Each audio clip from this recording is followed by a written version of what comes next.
Halo teman-teman, kali ini kita akan membahas tipologi Jung. Tipologi Jung ini sudah sangat populer di masyarakat umum. Di antaranya sering kita dengar ekstrovert dan introvert. Popularitas tipologi ini memang di masyarakat sangat umum ya. Disertai juga tafsir-tafsir tambahan dari pengikut Jung. Nah, saya akan mencoba membahas tidak jauh dari konsep awal ketika Jung memperkenalkan tipologi ini. Kita mulai. Tahun 1921, jadi 10 tahun setelah Jung berpisah dengan Freud, itu Jung menulis buku berjudul Psychological Types atau Psychology of Individuation. Jadi buku itu punya dua judul, tapi yang paling terkenal ya memang Psychological Types. Apa yang mendorong Jung menulis buku ini? Menurut pengakuannya, Jung menulis karena dia ingin menggabungkan atau merekonsiliasi dua teori. Satu teori Freud yang dia anggap terlalu ekstrovert. Kemudian yang kedua, teori dari Adler yang dianggap terlalu introvert. Nah, itu dia mencoba mengkombinasikannya dan muncullah tipologi yang dia buat.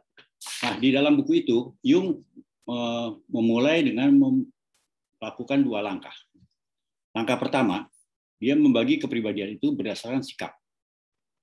Yang kedua, dia bagi berdasarkan fungsi. Nah, kita bahas yang pertama. Sikap seseorang dalam menghadapi lingkungannya itu ditentukan oleh arahnya dari energi psikisnya dia. Jadi kalau arah dia itu keluar dirinya, maka Jung menyebutnya ekstrovert. Beberapa ciri ekstrovert itu misalnya bersemangat dalam keramaian, ya, tampil sebagai orang yang ramah dan terbuka, siap dan bahagia menjadi pusat perhatian, sangat memperhatikan lingkungan sosial ya, teman-temannya, kenalannya ya.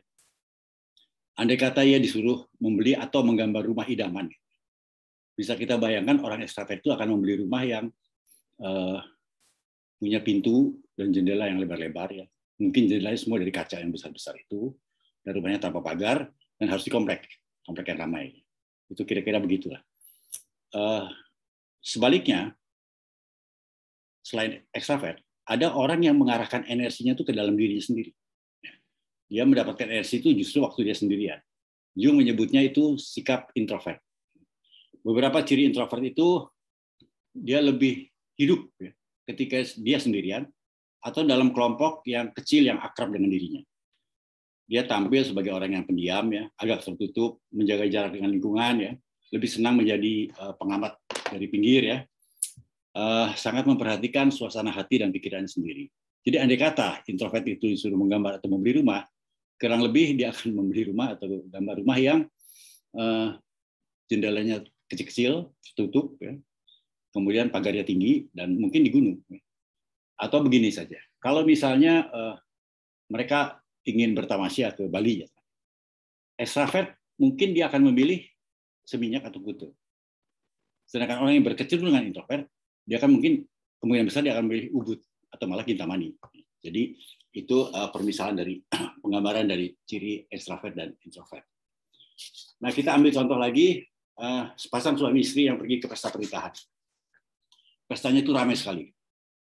Setelah menyalami mempelai, mereka menuju tempat makan di tengah ruangan. Lalu mengambil makanan. Lalu mereka berpisah. Yang suami itu pergi ke sudut, bersandar sambil makan sambil mengawasi orang-orang. Sementara sang istri tetap bertahan di dekat tempat makanan, di tengah, jadi pusat perhatian orang. Sambil makan mukanya cerah, matanya kesana kemari mencari teman. Dari situ bisa kelihatan siapa ekstrovert dan siapa introvert. Itu contoh sederhana. Jelas bahwa istrinya ekstrovert dan suaminya introvert, kecenderungannya. Namun perlu dicatat bahwa menurut Jung, no pure extrovert or introvert. Jadi kecenderungan orang itu bisa berubah.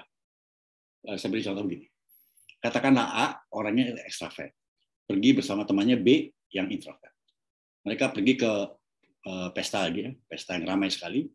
Maka si A ini akan sangat bersemangat. Ya. Dia akan bergerak ke sana kemari, ya, menyapa orang-orang, ya, cerah mukanya, wah pokoknya sangat senang sekali. Sementara B itu mungkin ngantuk. Nah, tapi ketika besoknya atau minggu depannya lah, katakan gitu, mereka pergi berdua ke perpustakaan ya, yang besar, yang sepi dan hening ya. Introvert tiba-tiba berubah. Dia menjadi sangat bersemangat Dia bergerak ke sana kemari, mengambil buku, menyapa orang-orang. Sementara yang ekstrovert atau yang tadinya ekstrovert si A itu menjadi ngantuk dan tidur. Itu kira-kira contoh. Jadi tipologi ini tidak permanen tapi situasional. Jadi bisa berubah. Hanya ada masalah kecenderungan, mana yang lebih sering muncul dan mana yang lebih dominan pada diri seseorang. Itu pembagian berdasarkan sikap. Sekarang pembagian berdasarkan fungsi. Introvert dan ekstrovert itu hanya menunjukkan sikap terhadap lingkungan. Tapi bagaimana si introvert dan ekstrovert itu bisa menjelaskan bagaimana dia mendapatkan informasi atau bagaimana dia beradaptasi dengan lingkungan, itu tidak cukup. Harus ada langkah kedua, yaitu membagi berdasarkan fungsi. Bagaimana fungsi mereka waktu mengenali lingkungan, mengamati, mempersepsi, ya, dan beradaptasi. Ada 4 fungsi.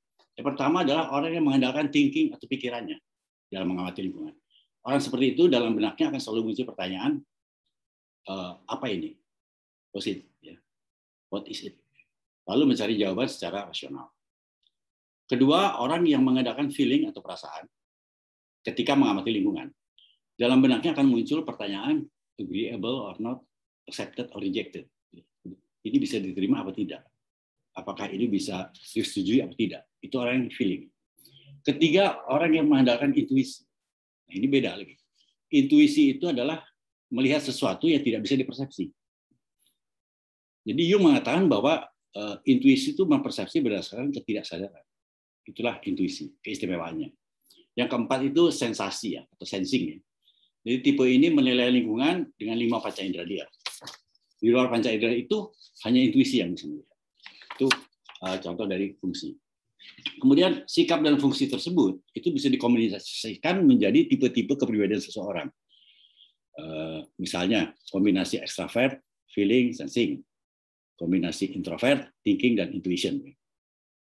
Nah, introvert, thinking, dan intuition itu adalah tipologinya Jung sendiri. Waktu dia diwawancara, dia mengaku itu.